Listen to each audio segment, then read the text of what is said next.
another way. It kind of seemed like me. Like right after he said, "Sir, I am cheerfully acknowledge that I am an African race and that the color is naturally than the deepest dye." After that paragraph, he kind of starts like roasting him. He's like, "You clearly saw the injustice of the state of slavery, the horrors of its condition, the abhorrence therefore, and great violation of liberty." He really starts laying into him right after that. So I think he kind of just like, because in the first 4 paragraphs, he's like really servitude talking to him. He's like, "I'm gonna massage you up, but then after that, I'm gonna burn you." And he's like, it's like in the first 4, he's like, what is it? Dignified station in which you stand. General, not that one, wrong one. And he just starts massaging his ego up. And as soon as after that paragraph, he's like, okay, now we're getting down to the meats and victuals of it. And he just starts laying into him about how bad slavery is and how he has not done anything to help stop it or anything. Yeah, like, I agree with all of y'all. I was saying, like, he starts off writing the letter nice, and then he starts talking, like, slowly talking about how he knows that he sees how unfairly the slaves are being treated now. He's just sitting there and he's not doing anything. And like in the passage in paragraph 7, it's talking about this, sir, was the time when you clearly saw the injustice of state of slavery. So he's saying, you saw how bad this is treated and you're not doing anything to help it. And it's just like trying to feel how he should feel. Okay. Turn and talk.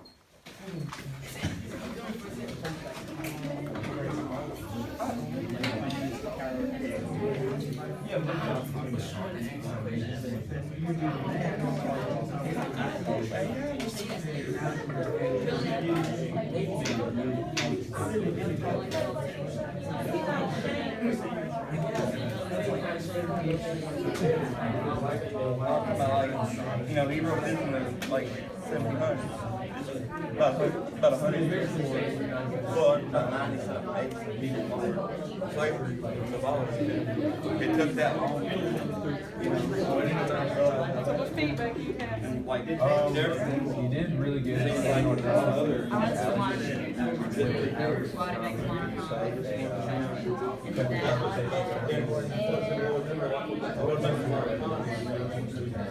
They were like, could have talked a little more.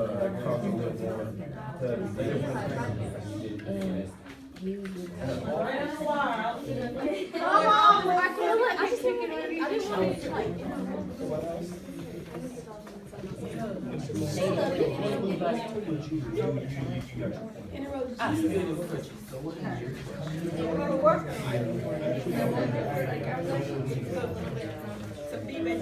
I told her that it's like we should have written down like for her to like give how like you said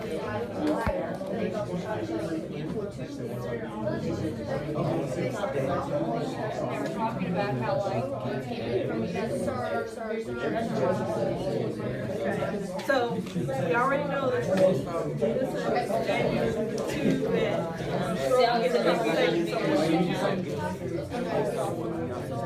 be the first one. Have a question to read like that?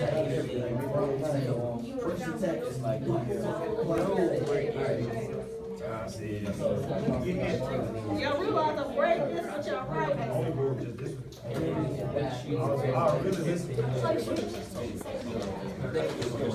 You got your point across.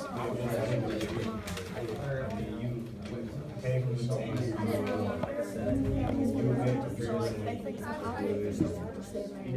He's on it.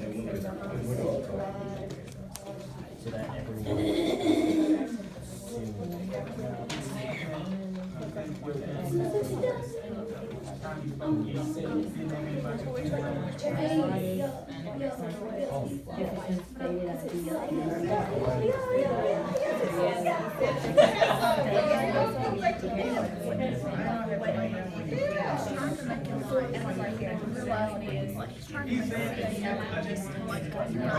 so wait.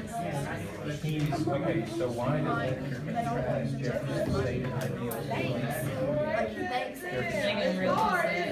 Listen to a conversation. I think contrast it because He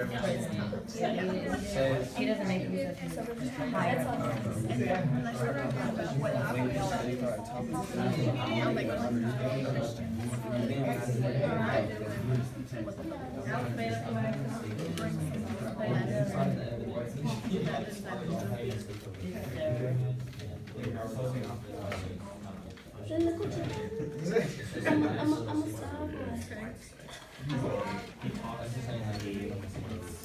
Scared him, Chris. Scared him.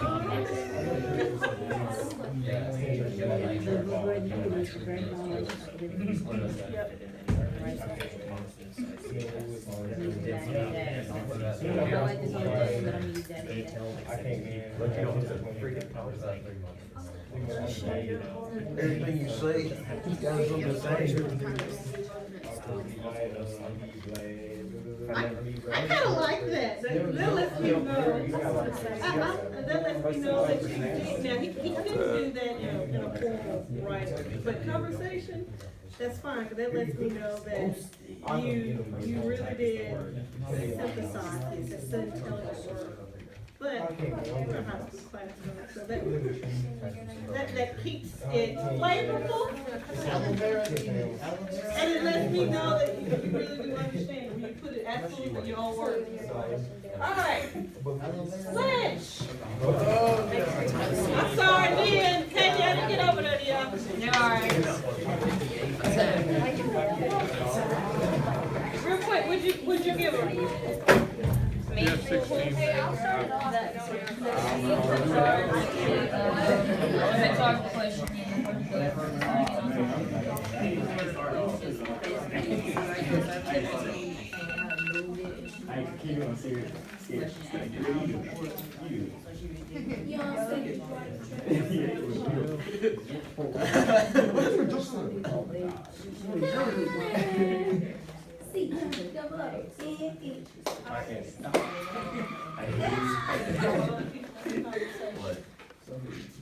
Stop.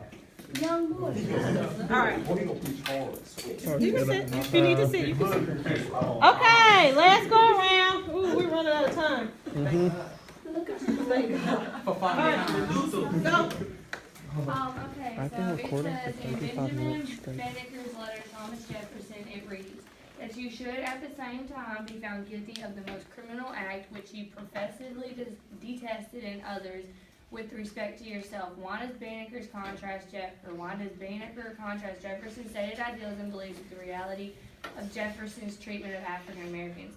Okay, so in paragraph 7, it says that this was a time when you clearly saw into the injustice of a state of slavery and in which you had just apprehensions of the horror of its condition.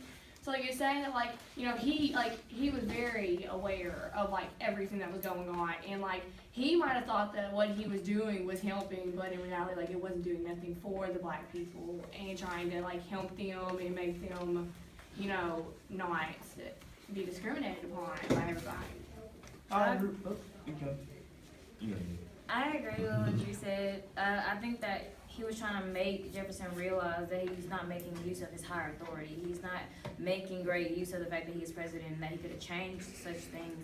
And I also used evidence from paragraph 7, but I went farther down where he says, you were then impressed with proper ideas of the great violation of liberty. Where he's saying great violation of liberty, he's saying the treatment of African Americans is poor and that he didn't really take charge of changing any lives.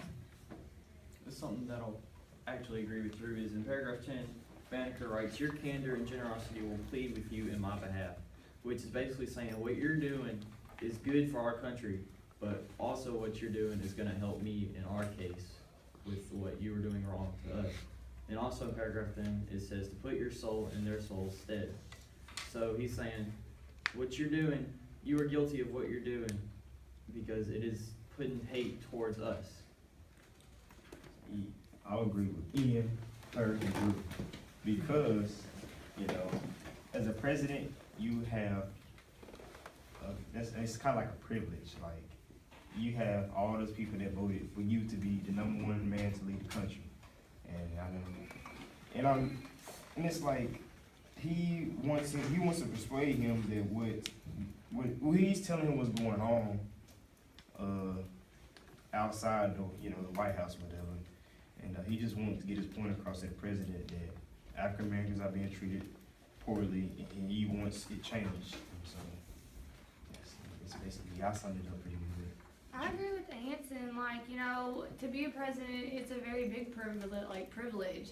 And he's just taking it for granted, like he could change so many lives right now and he's not even trying. Jamie, what do you think? Like you said, as president, he has responsibilities. He should make all his people feel equal to each other. Well, being a president, I mean, like Obama, like you can see the comparison. Him before office and after. Dude age pretty good. It's a lot. It's a lot of stress. I mean, he's probably, you can't just say he's not trying. It's probably, more reasons, like he has a lot going on with things that doesn't have anything to do with slavery, like taxes and stuff like that. You know what I'm saying? You can't just base off the fact that he's not trying. I mean, more likely he probably haven't got to it yet. And I agree with Anson, like, maybe, he's got so much pressure to do other things that, it's just falling, down the road or like behind everything else. And maybe he's getting pressure from everybody else in the White House that didn't want to, treat the African Americans better, Maybe you can't look at Thomas Jefferson not caring about that, that idea. But, maybe he just had a lot of pressure or a lot of stuff on his plate. But I believe that, okay, when he became president, it says, why does he contrast Jefferson's stated ideals and beliefs? So clearly, at some point in time, Jefferson stated his belief that sometime African Americans would be treated better than what they were being treated, and it says the reality. So his reality and what he said were two different things. So I don't think it was the point that Jefferson didn't try. I think he stated it, he just did not follow through. And like I said, make use of that he was president and he had the authority to do that type of thing. If I remember right, if history did not fail me, Jefferson was still a major European person. He wasn't what we know as American. European ideologies are a lot different than what we hold true today. Okay, ooh, we're running out of time. Take a minute and a half. Turn it forward.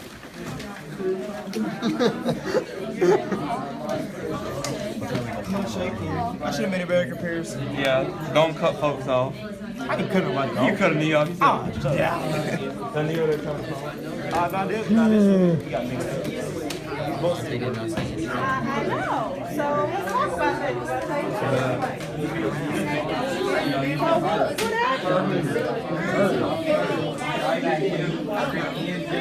No, I don't know. It's not a response.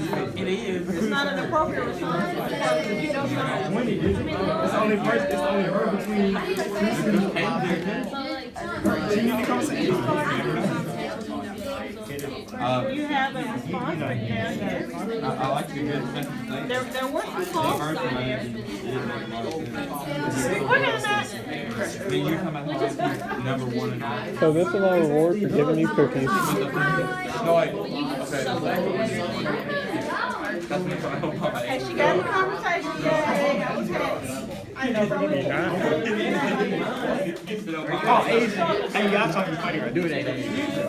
You see the point I was getting to? The time. Exactly. But you got all. What you see? Yeah. And you also need to include Jamie and What can he approve? Like I told him where he said where he cited both evidence and he could have instead of chopping it off if he could have went more into detail. He held back this time. Openings. All right, listen up. I hate to cut it off for you because we only got about a minute and a half. I just want you to leave the papers there on the desk. I'll gather them. But wait. All right, so I want you to know something. Chris, thank you for clarifying this because I asked third period. Did I tell you Thomas Jefferson was president? They said yes, but Chris just clarified, no, I didn't. When we did the annotating, it says a higher station in life, and I even said I don't know if he was president at this time or not, but does it matter? No, it really does, because